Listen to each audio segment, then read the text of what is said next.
are there going to be a lot of times where we might be sitting here, or you and I might have a conversation, we see each other before a Lakers game, and we're saying, man, they're really missing what D'Lo brought to the table. I will say this. I, have been very vocal that I'm a fan of the trade. I think this is the right trade for the Lakers, and whatever they lost with D'Angelo Russell, I think they'll be okay.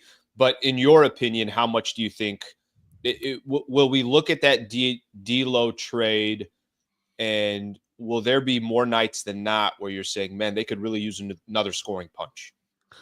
Well, there's 2 seasons, and if you're the Lakers, you're playing for the second one, right? Everything you do in the first season is to position yourself for the second. You want to be playing the best basketball. You want to have home court advantage for as long as possible.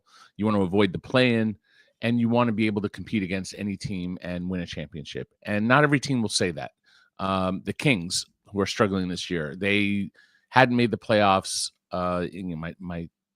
I'm aging myself here, but my youngest daughter is a senior in high school, and I could say basically for her entire lifetime, the Kings have never made the playoffs. That's right. They finally did a couple years back, but they haven't since, and right now doesn't look great. So for them to make the playoffs, that's a different question. But this is the Lakers, who have a different approach. They're competing with Boston for the all-time lead in championships. Boston just took a notch.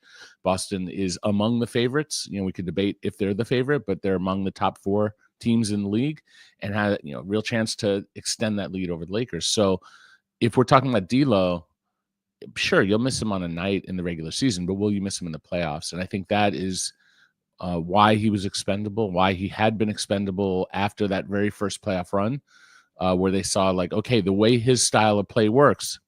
Number one, he's super talented and skilled, great shooter. Slight. He was drafted at 6'5". He's now 6'3". And that's because of the rules of how they measure guys. They used to measure guys in shoes.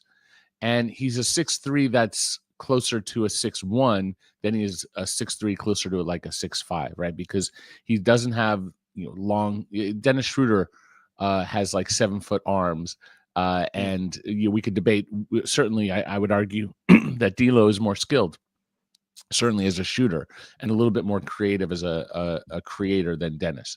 But Dennis is I'm going to go after you and get up in you and make you uncomfortable. And I don't think anyone's ever been uncomfortable by D'Angelo Russell's defense. So the defense was lacking. And then also his game, D'Lo would talk after games about how great a career he's had for somebody who's really so slow. And he was very open about I'm not as athletic as other guys. I'm not as fast, so I have to do it in different ways. The problem is I don't know that translates to the playoffs, where everyone gets more physical. The schemes are set up as such that teams, the coaches, the NBA has the best coaches in the world. And by the time you get to the playoffs, they have an army of people analyzing what you do throughout a series leading up to a series. They don't have that during the regular season because you're just trying to get through games. Even if you had a great scouting report, which they give the player scouting reports, but they have a walkthrough. You don't have time to game plan team by team the same way that you do in the playoffs. And so teams take D'Lo out of the game. And if you look at his postseason shooting numbers, the guy who's a 40% shooter last year is a 30-something, 31, 32% shooter in the playoffs. And so if that's his main skill and it goes away in the playoffs and he doesn't defend, and you want the ball in LeBron's hands anyway, or Austin's at this point, then you gave up something that it doesn't matter if you have a Tuesday night in February or March where, maybe someone's hurt, or Austin misses a game, LeBron misses a game, and the team's short one ball handler. Now we it's January. The team has about a month and a few days to make another move. You have Gabe Vincent, who is technically considered a point guard, but is closer to the KCP Avery Bradley style of point guard, which is not really creating for others, just bringing the ball up. He's like them, good defenders, smaller than KCP. Avery wasn't that tall, but he's not as long and lengthy, but in the similar vein. So they don't have that creative playmaker. I think that requires Austin to be able to do what he's doing the last few days in the playoffs against greater scrutiny from these defenses, and that's an unproven commodity. We just don't know if it'll translate at the same level. Odds are it won't translate at the same level. It has to translate at a good level, though. And then LeBron is LeBron. And so he's 40. He's an incredible creator, but it can be predictable when he has the ball and the offense is stifled and stuck and no one's moving. And we've seen the Lakers offense die at times with LeBron dominating the ball. And that's not a criticism of LeBron. It's just, if teams have 2 points of attack that you need to stop, that's limiting. And when the Lakers won, they had that extra point, which was Rondo. And Rondo gave them something extra. Another guy who would wave off and ignore LeBron and create for others. And I mean that as a positive, where the defense wants the ball to go through one channel, through LeBron, because that's what they've spent their entire defensive game plan scheming for. So I would say they're missing a dynamic playmaker, but that in a low role like Rondo, because if it's somebody who's expecting the ball for 25 minutes a game to create, it's just not going to happen.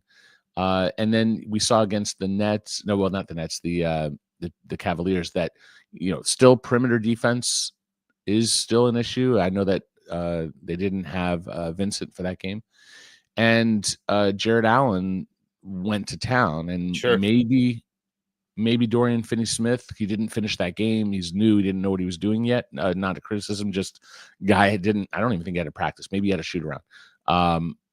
So just throw him in there at an end game situation is a little rough for any coach for any player. So, but Dorian Finney-Smith is not really a big, he is a small ball center, but against maybe one of the toughest matchups for the Lakers in the league and the Cavs, maybe if you have a big, a real big, like a traditional big, a near 7 foot, plodding a little bit, maybe not as fast, but meatier, which produces its own negatives and issues in terms of pick and rolls and such. But situationally, I think that those 3 pieces are kind of what they're missing, but at least they handled their big perimeter forward defense with Dorian Finney-Smith.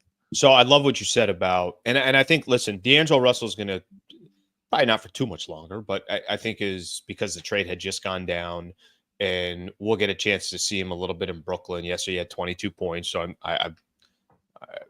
I'm getting tagged in some, hey, look what D'Lo's doing. But I love what you just said about there's 2 seasons. There's the regular season, there's the postseason. And you got to ask yourself, all right, when we get to the postseason, how much of value is D'Angelo Russell? We've got a chance to see that. We've got 2 playoff runs with D'Lo, and D'Lo is what he is.